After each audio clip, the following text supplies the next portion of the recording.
ओम शांति।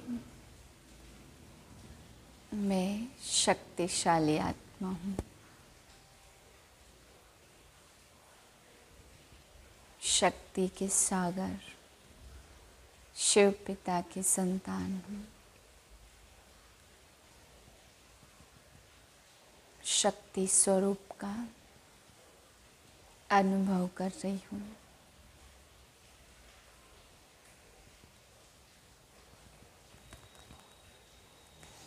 पच्चीस 9/2022 के महावाक्य हैं। अव्यक्त बाप दादा रिवाइज है 24/9/92 सन की। टॉपिक है सत्य और असत्य का विशेष अंतर। आज दिलाराम बाप अपने सर्व बच्चों के दिल की आश पूर्ण करने के लिए मिलन मनाने आए हैं। अव्यक्त रूप में तो सदा सर्व बच्चे मिलन मनाते रहते, फिर भी व्यक्त शरीर द्वारा अव्यक्त मिलन मनाने की शुभ आश रखते हैं। इसलिए बाप को भी अव्यक्त से व्यक्त में आना पड़ता। बाप दादा इस समय चारों ओर देश विदेश के बच्चों को देख रहे हैं। मन से मधुबन में है, आप साकार में हो और अनेक बच्चे अव्यक्त रूप से मिलन मना रहे हैं। बाप दादा भी सर्व बच्चों के स्नेह का रिटर्न दे रहे हैं। जहाँ भी है लेकिन याद द्वारा बाप के समीप दिल में है। सबके स्नेह के साज बाप दादा सुन रहे हैं। बाप जानते हैं कि बच्चों के लिए सिवाय बाप के और कोई याद करने वाला है नहीं, और बाप को भी सिवाय बच्चों के और कोई है नहीं। सदा इसी स्मृति में रहते कि मैं बाबा का और बाबा मेरा। यही स्मृति सहज भी है और समर्थ बनाने वाली है। ऐसा स्मृति स्वरूप स्नेही बच्चा साकार में तो क्या, लेकिन स्वप्न में भी कभी असमर्थ नहीं हो सकता। असमर्थ होना अर्थात मेरा बाबा के बजाय कोई और मेरापन आता है। एक मेरा बाबा यह है मिलन मनाना। अगर एक के बजाय दो मेरा हुआ तो क्या हो जाता? वह है मिलना और वह है झमेला। कई बच्चे समझते बाबा तो मेरा है ही, लेकिन और भी एक दो को मेरा करना ही पड़ता। कहते हैं और कोई नहीं, सिर्फ एक आधार चाहिए। लेकिन वायदा क्या है? एक बाप दूसरा न कोई, या एक बाप एक और। भोले बन जाते हो, उस एक में अनेक समाये हुए होते, इसलिए झमेला हो जाता। इस पुरानी दुनिया में भी ऐसे खिलौने मिलते जो बाहर से एक दिखाई देता, लेकिन एक में एक होता है। एक खोलते जाओ तो दूसरा निकलेगा, दूसरा खोलेंगे तो तीसरा निकलेगा। यह भी ऐसा ही खिलौना है, दिखाई एक देता लेकिन अंदर समाये हुए अनेक हैं। और जब झमेले में चले गए तो मिलन मनाना कैसे हो सकता? झमेले में ही लगे रहेंगे या मिलन मनाएंगे? सिर्फ दो नहीं सोचो, सिवाय एक बाप के संकल्प में भी अगर कोई आत्मा को व प्रकृति के साधन को मेरा सहारा स्वीकार किया तो यह ऑटोमेटिकली ईश्वरीय मशीनरी बहुत फास्ट गति से कार्य करती है। जिस सेकंड अन्य को सहारा बनाया, उसी सेकंड मन बुद्धि का बाप से किनारा हो जाता। सत्य बाप से किनारा होने के कारण बुद्धि असत्य को सत्य और रोंग को राइट मानने लगती, उल्टी जजमेंट देने लगती। कितना भी कोई समझाएगा कि यह राइट नहीं है, लेकिन वह यथार्थ को, सत्य को भी असत्य की शक्ति से समझाने वाले को रॉन्ग सिद्ध करेगा। यह सदा याद रखो, ड्रामा अनुसार असत्य का राज्य है और असत्य के राज्य अधिकारी प्रेसिडेंट रावण है। उसके कितने शीश हैं, अर्थात असत्य की शक्ति कितनी महान है। उसके मंत्री महामंत्री भी बड़े महान हैं, उनके जज और वकील भी बड़े होशियार हैं। इसलिए उल्टी जजमेंट की पॉइंट बहुत वैरायटी और बाहर से मधुर रूप की देते हैं। इसलिए सत्य को असत्य सिद्ध करने में बहुत होशियार होते। लेकिन असत्य और सत्य में विशेष अंतर क्या है? असत्य की जीत अल्पकाल की होती, क्योंकि असत्य का राज्य ही अल्पकाल का है। सत्यता की हार अल्पकाल की और जीत सदाकाल की है। असत्य के अल्पकाल के विजयी उस समय खुश होते हैं, जितना समय थोड़ा खुशी मनाते व अपने को राइट सिद्ध करते, तो समय आने पर असत्य के अल्पकाल का समय समाप्त होने पर जितनी असत्यता के वश मौज मनाई, उतना ही 100 गुना सत्यता की विजय प्रत्यक्ष होने पर पश्चाताप करना ही पड़ता। क्योंकि बाप से किनारा स्थूल में किनारा नहीं होता। स्थूल में तो स्वयं को ज्ञानी समझते हैं, लेकिन मन और बुद्धि से किनारा हो जाता। और बाप से किनारा होना अर्थात सदा काल की सर्व प्राप्तियों के अधिकार से संपन्न के बजाय अधूरा अधिकार प्राप्त होना।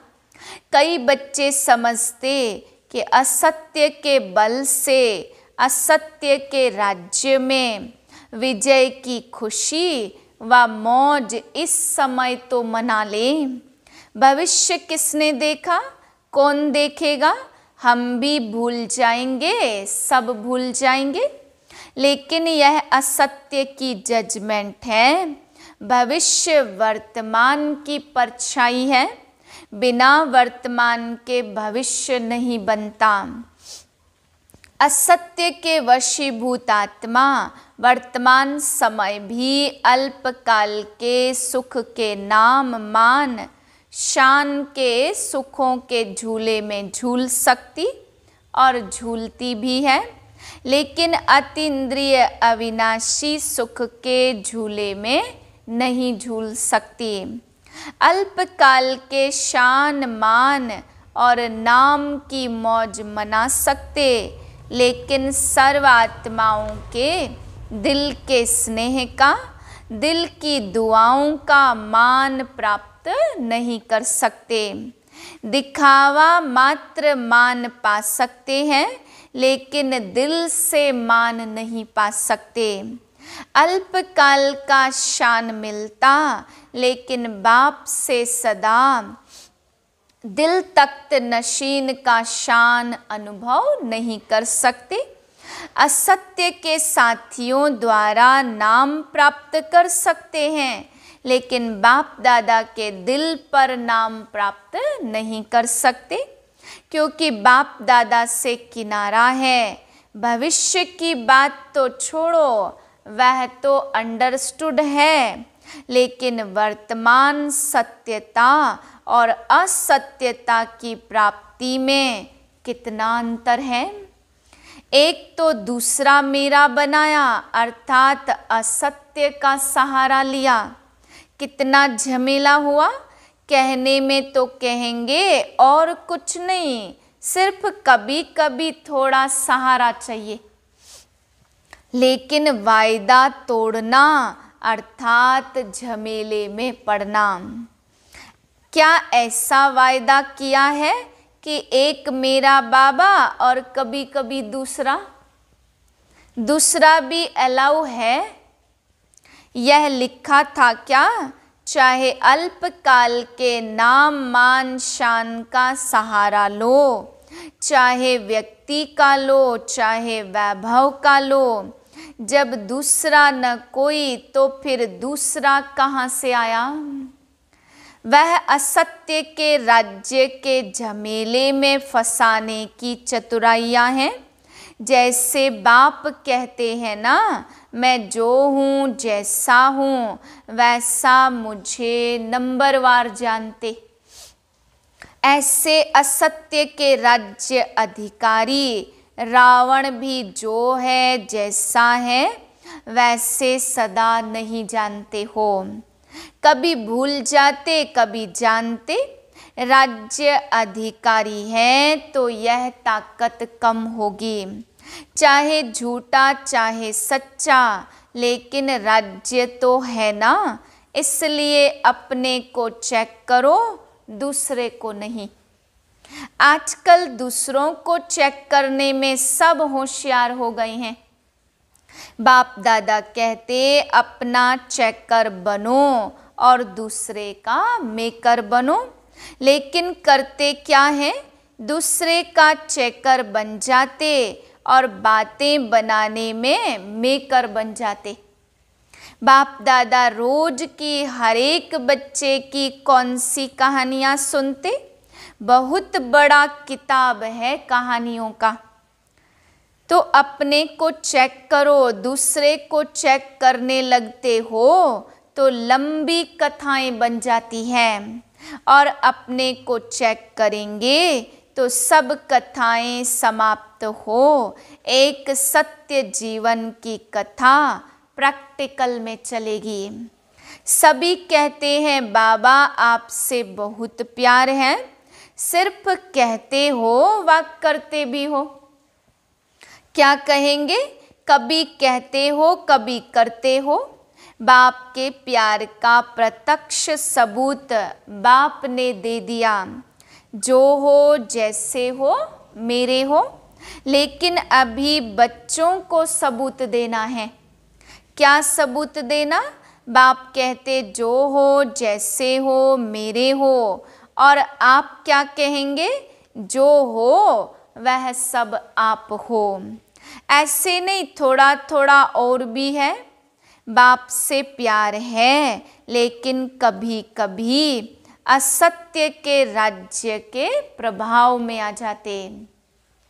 अच्छा, चारों ओर के यथार्थ सत्य को परखने वाले सच्चे बाप के सच्चे बच्चों को, सर्व स्नेह में समाये हुए श्रेष्ठ आत्माओं को, सर्व सदा वायदे को निभाने वाली समर्थात्माओं को, सर्व यथार्थ परखने वाली शक्तिशाली आत्माओं को, सर्व याद और सेवा में निर्विघ्न रहने वाले, सदा साथ और समीप रहने वाले बच्चों को याद, प्यार और नमस्ते।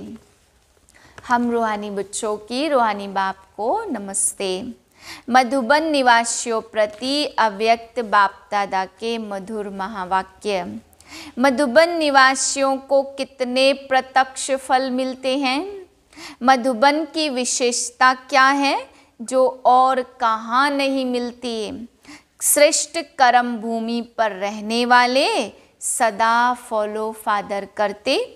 मधुबन की श्रेष्ठता तो यह है कि ब्रह्मा बाप की विशेष कर्म भूमि है। तो मधुबन निवासी जो भी कर्म करते वो फॉलो फादर करते। कर्म भूमि में विशेषता कर्म की है। तो कर्म में फॉलो है। जो भी अमृत वेले से लेकर रात तक कर्म करते हो उसमें फॉलो फादर है। मधुबन निवासियों को और एक्स्ट्रा कर्म भूमि की याद का बल है। वह कर्म में दिखाई देता है व देना है। क्या कहेंगे? आप अपने को देखते हो, एक एक कदम सामने लाओ। उठना, बैठना, चलना, बोलना, संबंध संपर्क में आना, सब में ब्रह्मा बाप के कर्म को फॉलो है। कर्म भूमि का फायदा तो यही है, तो इतना लाभ ले रहे हो। शक्तियाँ क्या समझती हो? कर्म भूमि का लाभ जितना मधुबन ले सकता, उतना औरों को लेने आना पड़ता है। और आपको मिला हुआ है, वरदान भूमि है, कर्म भूमि है, तो हर कर्म वरदान योग्य है। जो कोई भी देखे तो मुख से वरदान निकले, इसको कहेंगे वरदान भूमि का वरदान लेना। चाहे साधारण कर्म कर रहे हो, लेकिन साधारण कर्म में विशेषता दिखाई दे, यही मधुबन की विशेषता है। विशेष ब्रह्मा बाप की अपने कर्म भूमि में रहने वालों के प्रति विशेष श्रेष्ठ आश है कि मधुबन का एक एक ब्राह्मण आत्मा, श्रेष्ठ आत्मा, हर कर्म में ब्रह्मा बाप के कर्म का दर्पण हो। तो दर्पण में क्या दिखाई देता? यही दिखाई देता है ना। अगर आप दर्पण में खड़े होंगे तो हूबहू आप ही दिखाई देंगे या दूसरा? तो ब्रह्मा बाप के कर्म आपके कर्म के दर्पण में दिखाई दे, भाग्यवान हो। यह तो सदा सभी कहते भी हैं और हैं भी, लेकिन हर कर्म में ब्रह्मा बाप के कर्म दिखाई दे। यह सर्टिफिकेट कौन लेगा और कब लेंगे? लेना तो है ना, या ले लिया है? जिसने यह सर्टिफिकेट ले लिया कि हर कर्म में ब्रह्मा बाप के कर्म दिखाई दे रहे हैं, उनका बोल ब्रह्मा का बोल, समान, उठना, बैठना, देखना, चलना, सब समान, ऐसा सर्टिफिकेट लिया है। जिसको लेना है वो हाथ उठाओ। यह भी अच्छा है, कहने से पहले करके दिखाएंगे, लेकिन यह लक्ष्य रखो हर कर्म बाप समान हो। ब्रह्मा बाप को फॉलो करना तो सहज है, निराकारी बनना अर्थात सदा निराकारी स्थिति में स्थित होना, उसके बजाय कर्म में फॉलो करना उससे सहज है। तो ब्रह्मा बाप तो सहज काम दे रहा है, मुश्किल नहीं। तो सभी लक्ष्य रखो कि मधुबन में जहाँ देखे, जिसको देखे, ब्रह्मा बाप के कर्म दिखाई दे। कर्म में सर्वव्यापी ब्रह्मा कर सकते हो, जहाँ देखे ब्रह्मा समान हो सकता है ना। मधुबन की महिमा अर्थात मधुबन निवासियों की महिमा, मधुबन की दीवारों की महिमा नहीं है, मधुबन निवासियों की महिमा है। मधुबन की महिमा चारों ओर रोज सुनते हो ना। मधुबन निवासियों की जो महिमा होती वह किसकी है? आप सबकी है ना। नशा तो रहता है कि हम मधुबन निवासी हैं।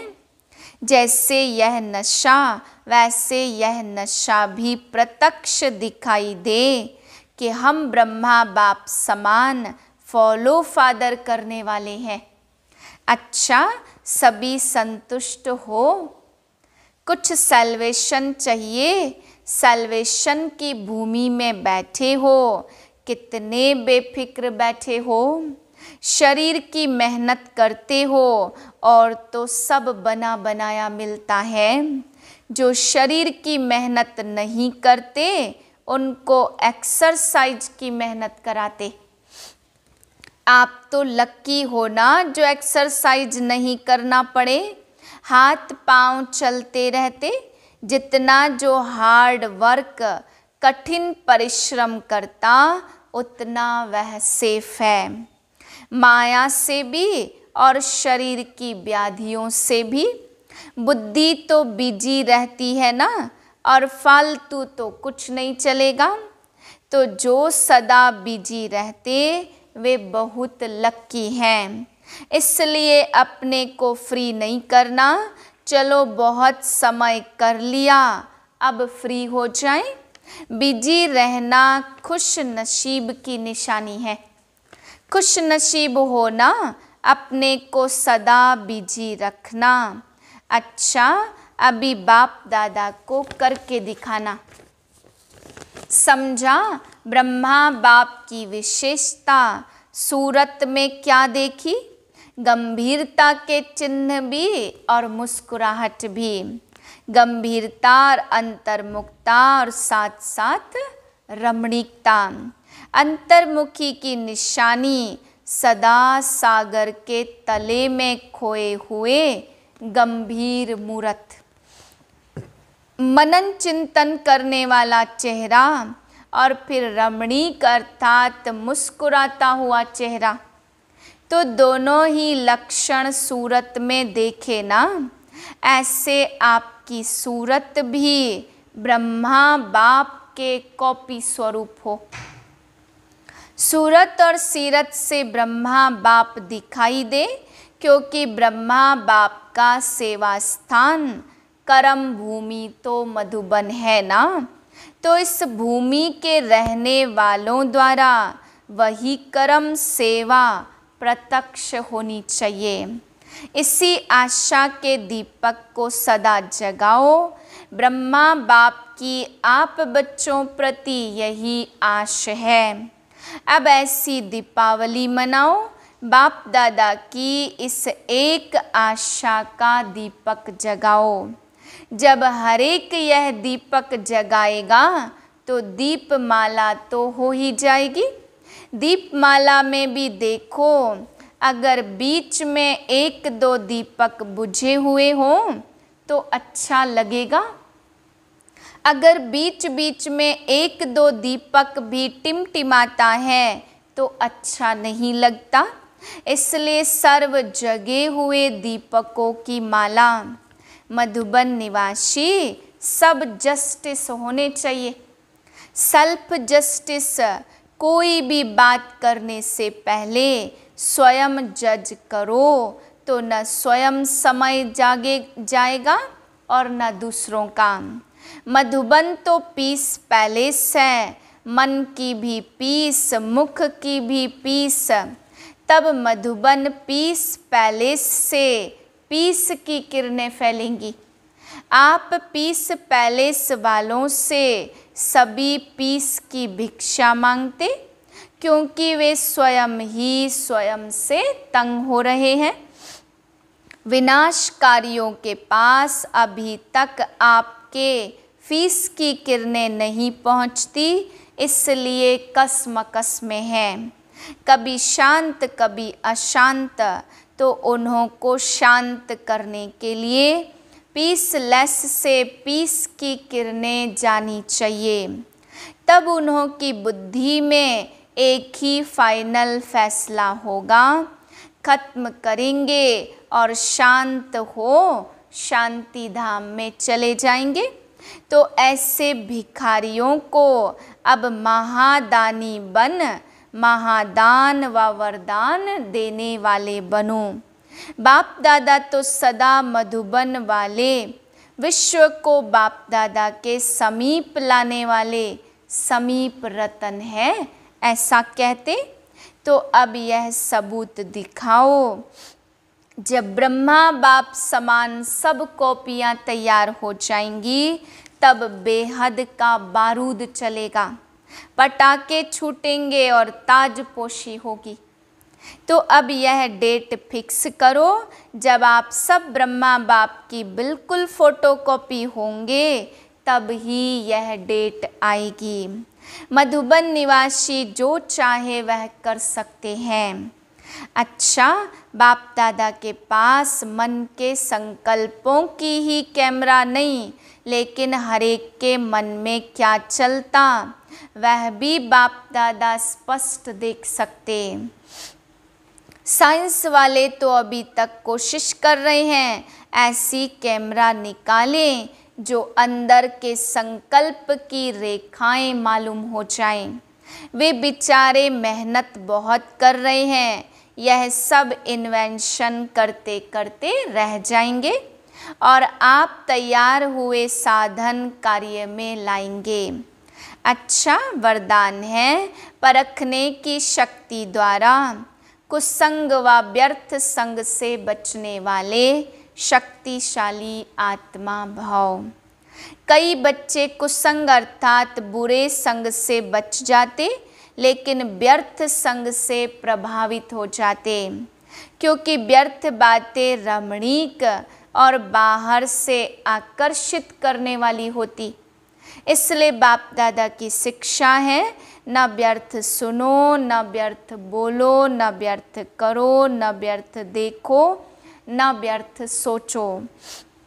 ऐसे शक्तिशाली बनो जो बाप के सिवाय और कोई भी संग का रंग प्रभावित न करे। परखने की शक्ति द्वारा खराब व व्यर्थ संग को पहले से ही परख कर परिवर्तन कर दो, तब कहेंगे शक्तिशाली आत्मा।